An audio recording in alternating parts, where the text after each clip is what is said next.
First time ko nga pala sumakay ng barko. Kasama. Apat lang kami. Akala ko kanina, ayun yung karaan, 6 kami. Ikaw, Ronnie. Wala akong signal kasi ano, 4 pala kami. 4. Ayan, mga 4 na mga ex. Ayan, so after namin mag-meet up at makapag-usap na tungkol sa gagawin namin trabaho pagdating namin sa destination sa Palawan. Eh yun, pumunta na kami sa cabin number namin para makapag-buy na at masettle yung mga gamit namin. Then, at yun, simula na yung paglalayag ng barko papuntang Palawan.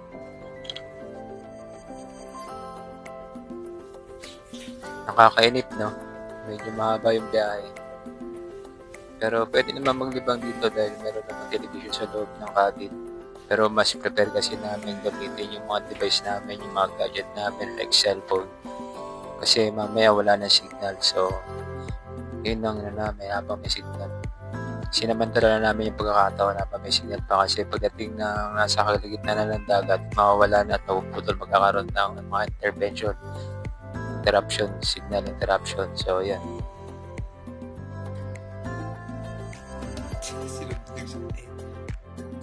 Pwede rin, meron naman dito libangan kung sakali naiipit. Ito, katulad nito.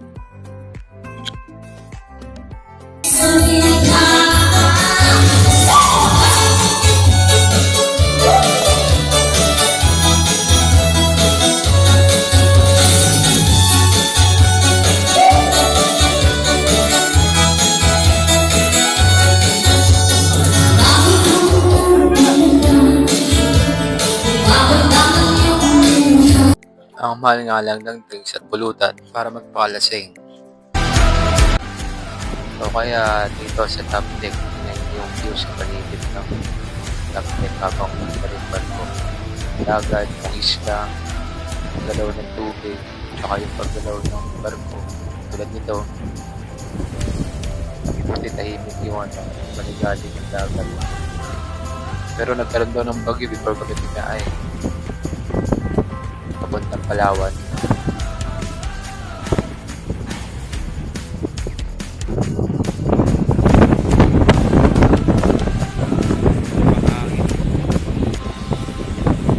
Nasa opposite side kasi tayo, kaya medyo mahangin. Takbo ng barko ay nandun sa likod ko.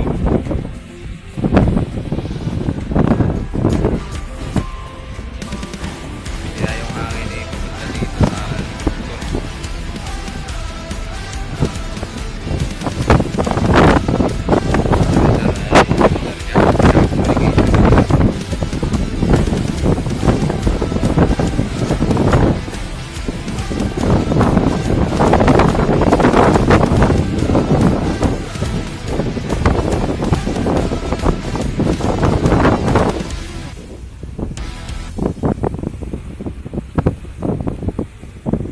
Malakas yung hangin.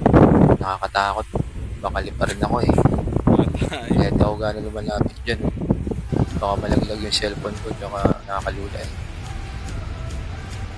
Yan. Pag tumingin ka sa baba.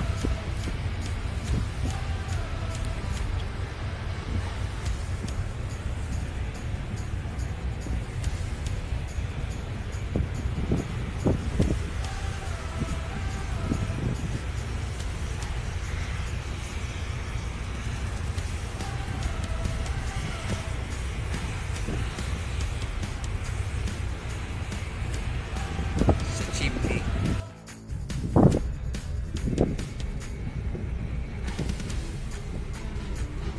Nakakagutom na. Balik na lang ako mamaya ulit sa cabin para i-claim yung meal for the day. Dito sa akin yung stub eh. Tawagin ko yung mga kasama ko para kumain na rin. Sabay-sabay na kami kumain. Mahal nga lang din eh. Kung gusto mo mag-additional sa isang meal, magbayad ka, magkakaroon ka ng additional charge. Yun. Ito. Ang top deck ng Tugo na barko. Sinakyan ko papunta Palawan.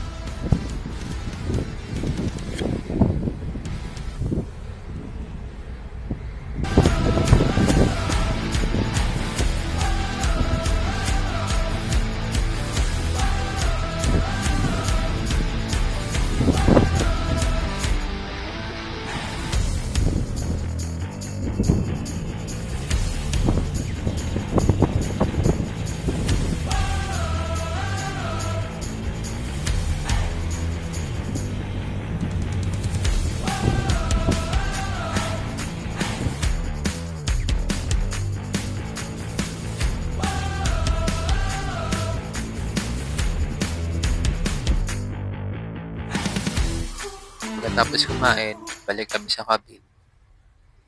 Silubog sa akin.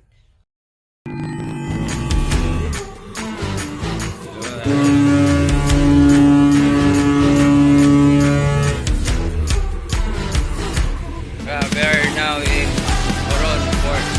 Coron, Palawan.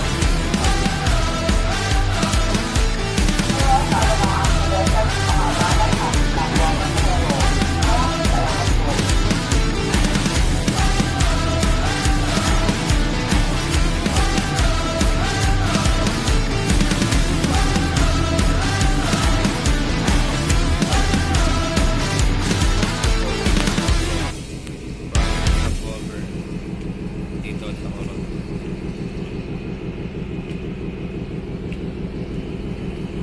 Ito yung view niya, morning.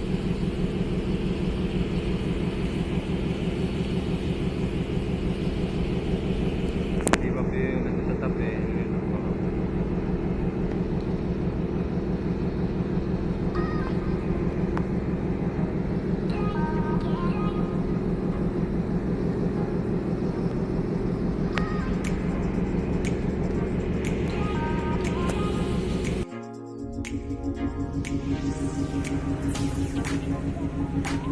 So yun ang view ng morning dito sa view deck, ay sa top deck ng barko.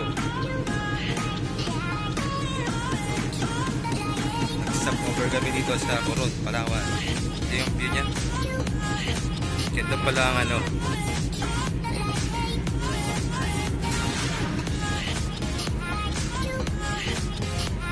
Iba-iwalay na isla.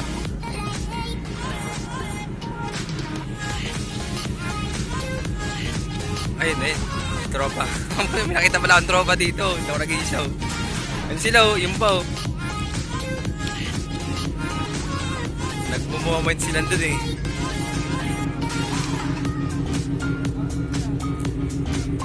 Hiwa-hiwalay pala siya, eh. Tabi-tabing isla. Kaya yun yung Palawan, eh. Coron, Palawan. Hiwa-hiwalay. Ito, medyo pagi dito sa lugar na to. Ewan ko, bumaba yung ulap. Hindi yung mga tropa ko, eh. Hindi pala ako nag-isa dito, eh. Morning. Ay sa akin, Yung top deck ng